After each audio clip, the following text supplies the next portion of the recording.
Hey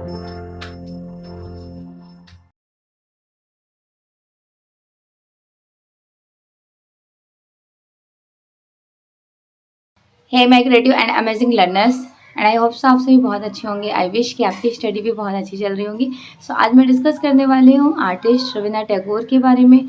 you know he was a popular for poetry field and also writer, लेखक भी थे, कवि। साथ के साथ इन्होंने पेंटिंग्स कब शुरू की? अपने लाइफ के end of the time paintings की। और पेंटिंग्स में इनकी फर्स्ट एग्जीबिशन 1930 में पिगाल आर्ट गैलरी में हुई थी। तो आज रविन्द्रनाथ टैगोर के बारे में A to Z complete description, और मैं आपसे प्रॉमिस कर रही हूँ कि जितने भी पॉइंट्स मैं आपके साथ शेयर करूँगी अच्छे से डिटेल में देखिएगा, इनको अपने नोट्स में इंक्लूडेड कीजिएगा। डेफिनेटली से आपके कॉम्पिटिटिव एग्जाम्स में ये आपकी हेल्प करेंगे।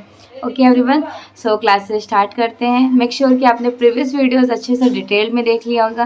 प्रीवियस वीडियोस में मैंने आपको शेयर किया था राजा रवि वर्मा बंगाल स्कूल के आर्टिस्ट, उसके बाद बंगाल स्कूल के जितने आर्टिस्ट के स्टूडेंट, रविन्द्रनाथ टैगोर के स्टूडेंट के बारे में। Okay, so let's start. Rabindranath Tagore, इनका जन्म हुआ था 1861 में और 1941 में इनकी मृत्यु हो जाती है। जन्म 7 अप्रैल 1861 ईस्वी तथा मृत्यु 7 अगस्त 1941। 7 मई और 7 अप्रैल का डिफरेंशियल है, लेकिन आपको डेट ऑफ बर्थ से ज़्यादा इस पर फोकस करना है। ये ज़रूर याद होना चाहिए कि 1861 में पैदा हुए और 1941 में इनकी मृत्यु हो गई। इनके फादर थे देवेंद्रनाथ टैगोर।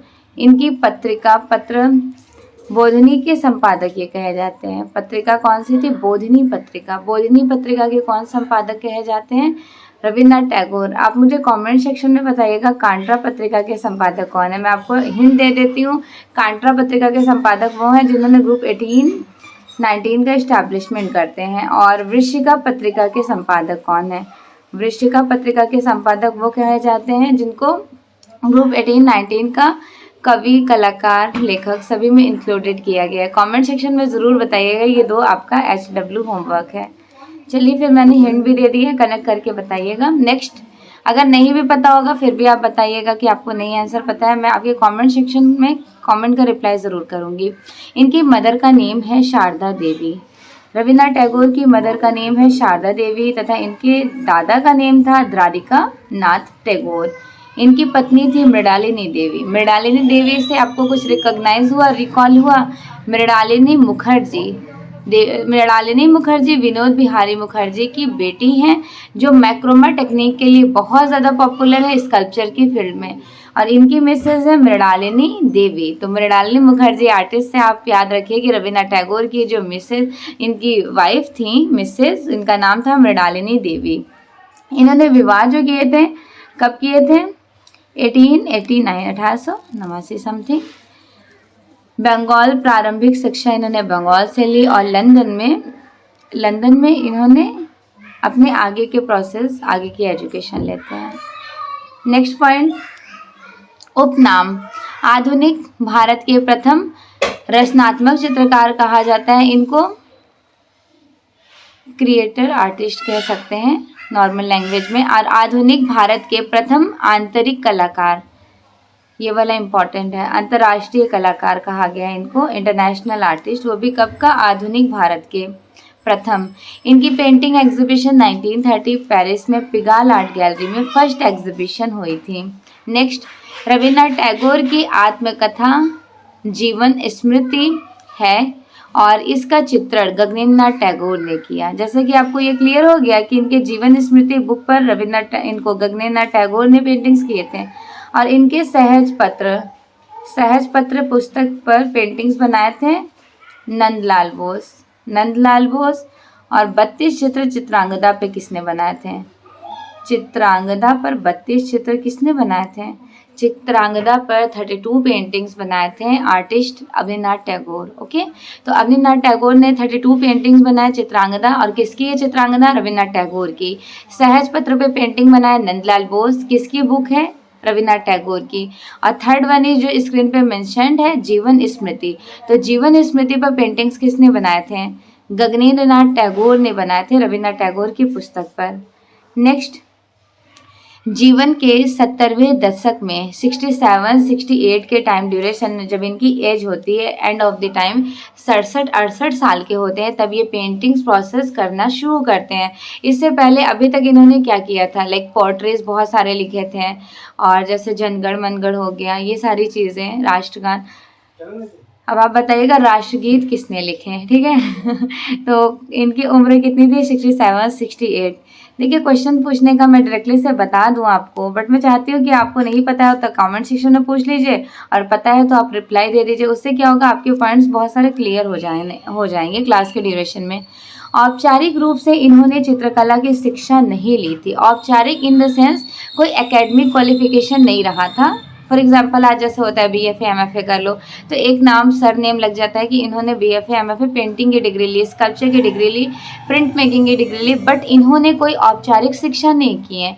और औपचारिक का एक बेस्ट एग्जाम्पल दे सकते हैं, मुगल टाइम ड्यूरेशन में अकबर को भी कहा जाता है।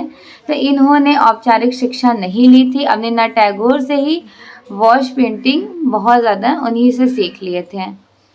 मतलब कोई इनकी एकेडमिक क्वालिफिकेशन डिग्री नहीं रही थी पेंटिंग के फील्ड में। ये रविंद्रनाथ टैगोर ने अवनींद्रनाथ टैगोर से एजुकेशन ले लिए थे, वॉश टेक्निक सीख लिए थे, क्योंकि इन्होंने लाइफ के एंड ऑफ द टाइम में पेंटिंग करना शुरू किए थे ना, इसलिए भी कहा जा सकता है। इससे पहले तो ये पोर्ट्रेज वगैरह करते थे, लेखक भी रहे थे। इनका प्रिय माध्यम क्या था, स्याही, पेन व ड्रिप। उंगलियों से कपड़े पर स्याही लगाकर पेंटिंग्स करते थे with the help of fingers. इन्होंने फिंगर्स में कपड़े को पेस्ट करके उससे भी पेंटिंग किए हैं।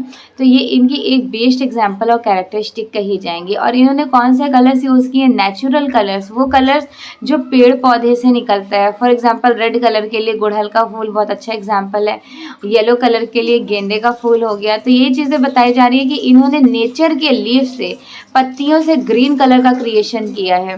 क्लियर। नेक्स्ट पॉइंट देखते हैं, वानस्पतिक रंग, जैसे हल्दी, फूल, पत्ती, रंग निकाल कर बनाए जाते थे। तो वानस्पतिक किसको कहा जाता है, नेचुरल कलर्स को कहा जाता है। नेक्स्ट पॉइंट देखिए, इनके सब्जेक्ट्स मैटर, जैसे नारी, बंगाल के भारतीय नारी की पेंटिंग्स बनाते थे, और गंदगी भरे कूड़े करकट हो गए। बेसिकली माध्यम क्या था, इनका जो माध्यम था वो द्रव्य मिश्रण, स्याही, जल रंग, टेम्परा, ड्राई पॉइंट और वानस्पतिक रंग।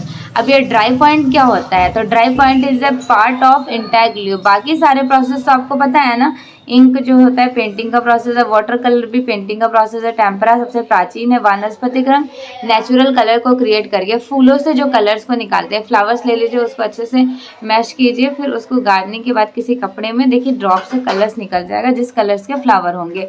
और dry point is a printing process of intaglio. ये इंटैग्लियो का प्रोसेस है, इन्होंने इसमें भी वर्क किया था।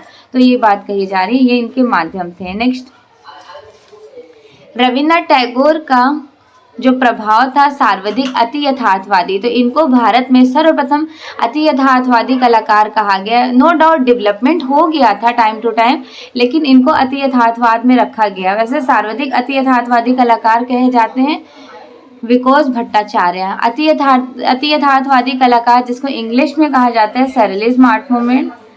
सैरेलिज्म आर्ट मूवमेंट क्या हुआ था इस टाइम ड्यूरेशन में, ये चला था 1920 से लेकर 43 तक, और 1923 में डेवलपमेंट हो गया था 1923 में।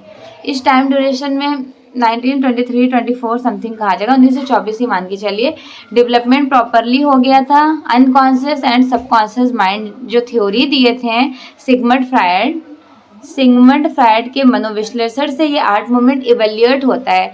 Unconscious mind, subconscious mind and conscious mind क्या होता है, प्रेजेंट ऑफ आर्ट। अभी आप मेरी क्लासेस देख रहे हो तो आप बिल्कुल डेडिकेशन के साथ सारे पॉइंट को कैप्चर कर रहे हैं। ये आपका कॉन्शियस माइंड हो गया। अब अनकॉन्शियस माइंड किसको बोलते हैं, अनकॉन्शियस माइंड उस माइंड को बोलते हैं, फॉर एग्जाम्पल आप ड्रीमी लाइफ में होंगे, मतलब सोते वक्त कुछ भी बिल्कुल थकान होगी, कुछ याद नहीं रहेगा। और सबकॉन्शियस माइंड उनको कहा जाता है जो आप सोते वक्त ख्वाबों की दुनिया में चले जाएंगे, जो मतलब इच्छाएं आपकी रियल लाइफ में पूरी नहीं हो रही हैं, उनको आप अपने ड्रीम में देख रहे हैं, ख्वाब में देख रहे हैं, तो वो आपका सबकॉन्शियस माइंड में कनेक्टेड हो जाएगा। तो ये conscious, unconscious and subconscious mind की थ्योरी सिगमंड फ्रायड ने दिए थे। इन्होंने लिबिडो थ्योरी भी दिए थे, लिबिडो थ्योरी। तो यही चीज़ कहा जा रहा है कि अति यथार्थवादी कला आंदोलन बहुत ज़्यादा इनको इफेक्ट किया, किसको, रविन्द्रनाथ टैगोर को। तो यूरोप के इस अति यथार्थवादी कला आंदोलन से इन्फ्लुएंस्ड हुए, प्रभावित हुए रविन्द्रनाथ टैगोर। यहाँ तक पॉइंट्स क्लियर हो गया।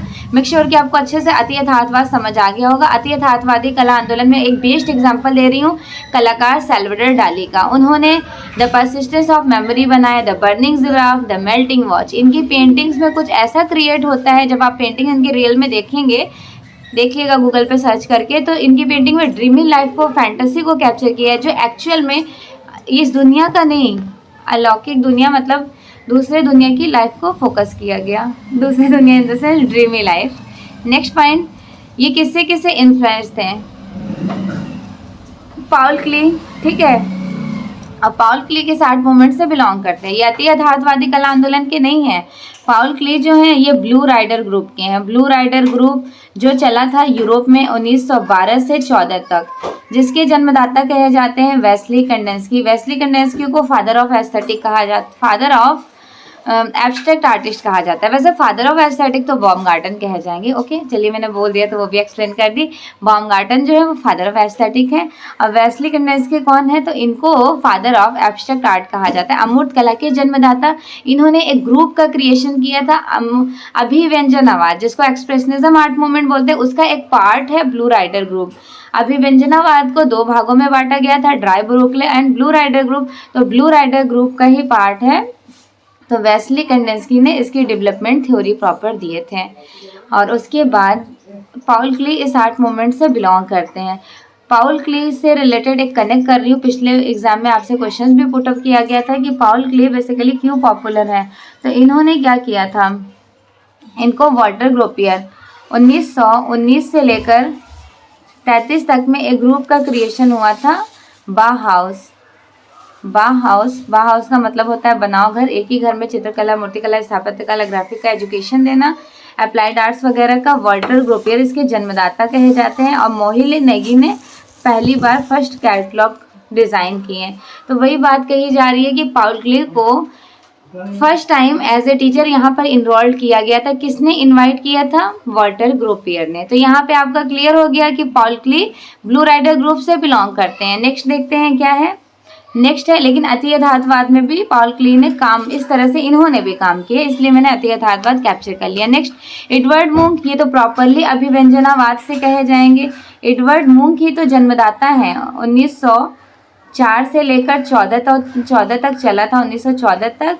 अभिव्यंजनावाद कहाँ पर? जर्मन में। तो इस जर्मन के दो भाग हो जाते हैं, ड्राई ब्रुकले और ब्लू राइडर ग्रुप। ड्राई ब्रुकले जो चलता है 1905 से 12 तक, जिस कौन से शहर में? जर्मन के ड्रेसडन शहर में। और इसके फाउंडर लुडविग कहे जाते हैं। ब्लू राइडर ग्रुप ये ड्रेसडन के म्यूनिक शहर में इवेल्यूएट होता है। इसके फाउंडर जन्मदाता वेस्ली कंडेंस्की। और ये कब से कब तक चलता है? 1912 से 1914 तक म्यूनिक शहर में इवेल्यूएट हो जाता है। मेक श्योर कि यहाँ तक आपको पॉइंट्स क्लियर हो गए होंगे। अब आगे देखते हैं।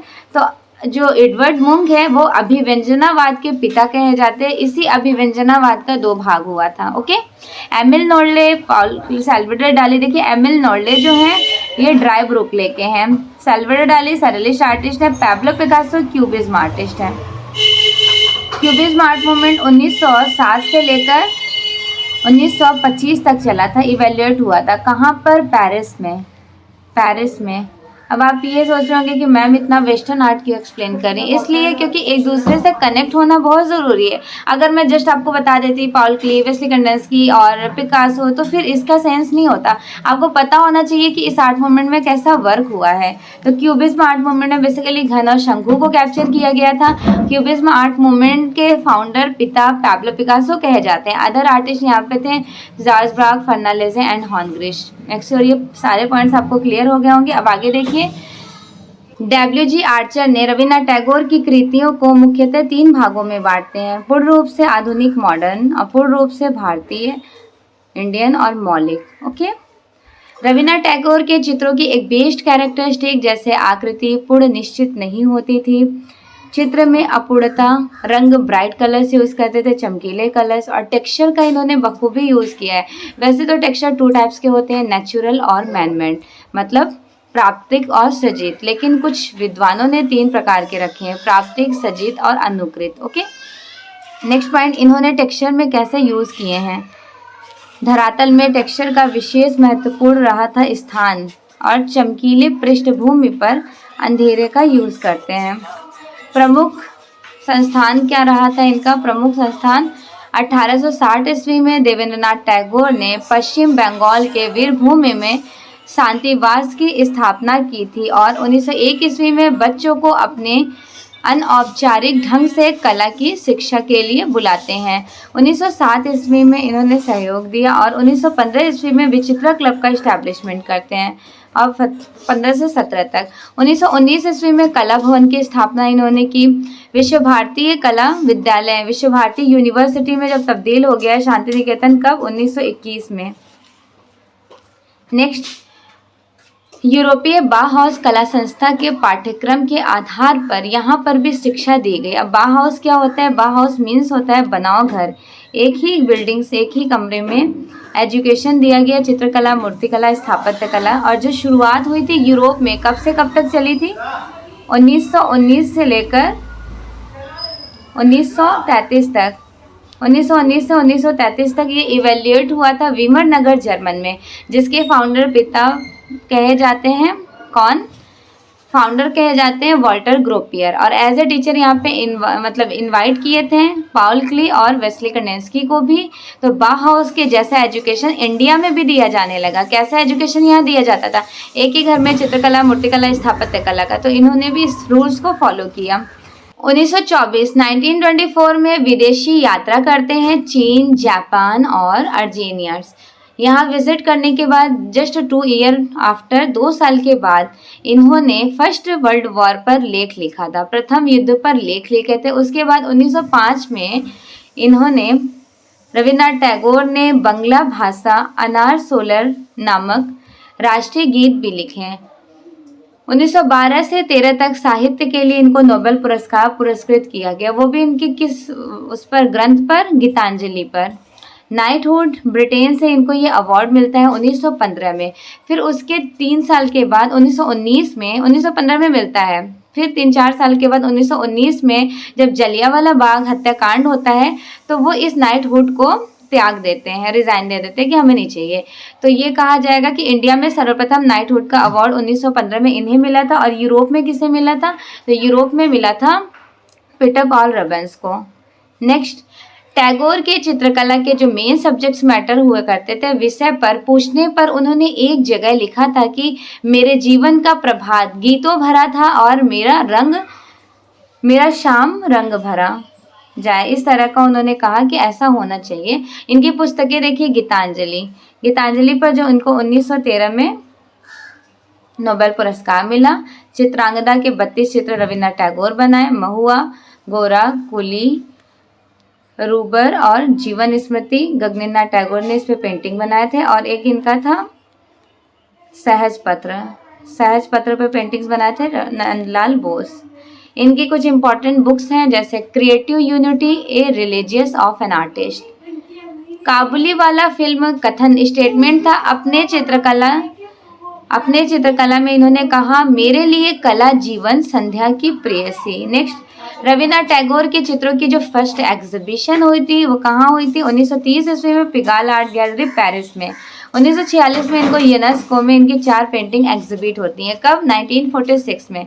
1932 में इनको कोलकाता और रविन्द्रनाथ टैगोर की पेंटिंग एग्जिबिट होती है 1933 में मुंबई। तो देखिए 1930 में सबसे पहली एग्जिबिट होती है पिगाल आर्ट गैलरी, 46 में 4 पेंटिंग यूनेस्को में सम्मिलित हुई, 32 में कोलकाता में एग्जिबिट हुई और 33 में मुंबई में। ये सारा पॉइंट बहुत इंपॉर्टेंट है, इनको नोट डाउन कर लीजिएगा अपने नोट्स में।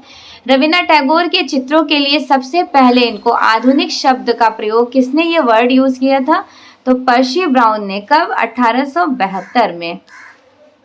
जया अप्पा स्वामी ने रविन्द्रनाथ टैगोर के चित्र पर चटकीले व रहस्यमयी ये स्टेटमेंट कहती हैं। जया अप्पा स्वामी बेसिकली बिलोंग करती हैं कौन से ग्रुप से, दिल्ली शिल्पी चक्रा।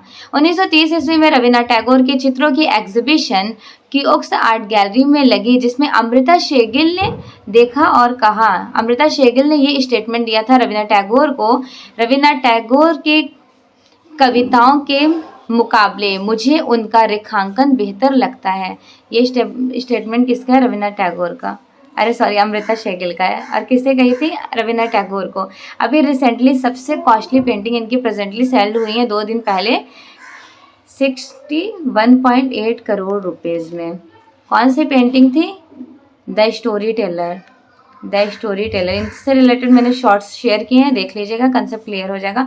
अमृता शेरगिल जिनका जन्म होता है 1913 ईस्वी में और इनकी मृत्यु हो जाती है, जन्म तो हुआ था बुदापेस्ट हंगरी में 1913 में तथा मृत्यु हुई थी 1941 में लाहौर। नेक्स्ट पॉइंट देखिए, रविन्द्रनाथ टैगोर ने अपनी कला के लिए कहा, मेरी कविता मेरे देशवासियों के लिए है, जबकि मेरे चित्र पश्चिम को मेरे उपहार हैं, गिफ्ट। आनंद कैटिंगर कुमार स्वामी ने स्टेटमेंट दिया था किससे? रविन्द्रनाथ टैगोर को, not childish but child like. Nandlal Bose, इन्होंने रविन्द्रनाथ टैगोर की कला से देखकर ये कहा कि रविन्द्रनाथ टैगोर की कला काट कूट डुडलिंग वाले, इनके चित्र बच्चों को बहलाने वाली लोरी व उसके समान है। अब ये डुडलिंग आर्ट क्या होता है? प्रेजेंटली डुडलिंग आर्ट का बहुत ज़्यादा यूज़ किया जा रहा है, देख लीजिएगा। वैसे ज़्यादा से ज़्यादा जो डुडलिंग आर्ट है उसको फर्स्टली इम्पोर्टेंस दिया गया है 1 कलर से, लाइक जैसे ब्लैक कलर्स में डुडलिंग आर्ट बहुत ज़्यादा अट्रैक्टिव लगते हैं और प्रेजेंट आर्टिस्ट, कंटेम्प्रेरी टाइम में आर्टिस्ट इस तरह का डुडलिंग आर्ट बहुत अप्लाई कर रहे हैं। 2011 में 150वीं जयंती मनाई गई थी और इनके 208 चित्रों को नगमा में द लास्ट हार्वेस्ट नामक प्रदर्शनी में लगाई गई थी। इस प्रदर्शनी के श्रेय RS शिवकुमार कला समीक्षक को जाता है, जो विश्व भारती विश्वविद्यालय शांति निकेतन में है। The last harvester painting of Rabindranath Tagore, और पुस्तक किसकी है? बुक, तो बुक है RS शिवकर्मा की। अशोक मित्र की पुस्तक 4 चित्रकार में लिखा है कि इन्होंने शीशी तक सीमित कला को निकालकर सामान्य जनता के सामने प्रस्तुत किया है। नेक्स्ट, इनकी प्रमुख चित्र हैं एकाकिनी, कागज़ पर स्याही में बनाए थे, माँ और शिशु, कागज़ पर स्याही, स्वप्न की पांडुलिपि, दार्जिलिंग इन्होंने बनाए थे भ्रमर के समान। दार्जिलिंग, वैसे तो दार्जिलिंग की चाहे NS बेंद्रे की, इन्होंने दार्जिलिंग बनाए थे। आरण्य विथिका, रथ किरणी, क्रंदनकर्ता ऊँट, सेल्फ पोर्ट्रेट, विचित्र जंतु, साक्षात्कार, कटफड़वा पक्षी, स्त्री भंगिमा, विभिन्न वास्ता, लॉफिंग फेस बहुत ज़्यादा इंपॉर्टेंट है, सफ़ेद धागा और संध्या बेला, सारी पेंटिंग इनकी इंपॉर्टेंट है। और नेक्स्ट क्लास में मैं डिस्कस करूंगी with detail theory Amrita Shergil के बारे में। ओके, मेक श्योर कि आपको आज की क्लासेस बहुत अच्छी लगी होंगी। इन्होंने जो जो चीज़ें एक्सप्लोर किए हैं और पेंटिंग्स बनाई हैं, इनकी सारी पेंटिंग्स के पिक्चर्स आपको ज़रूर से देखना है, एग्जाम के पर्पज़ से UGC नेट वाले बच्चों के लिए बहुत इंपॉर्टेंट है। Okay everyone, end of the class feedback ज़रूर दीजिएगा कि आपको क्लासेस कैसी लगी, क्योंकि फीडबैक से मुझे एक आइडिया लगता है कि आप सारे पॉइंट्स अच्छे से क्लियर कर पा रहे हैं कि नहीं। Okay, thank you so much and also best wishes for your exam.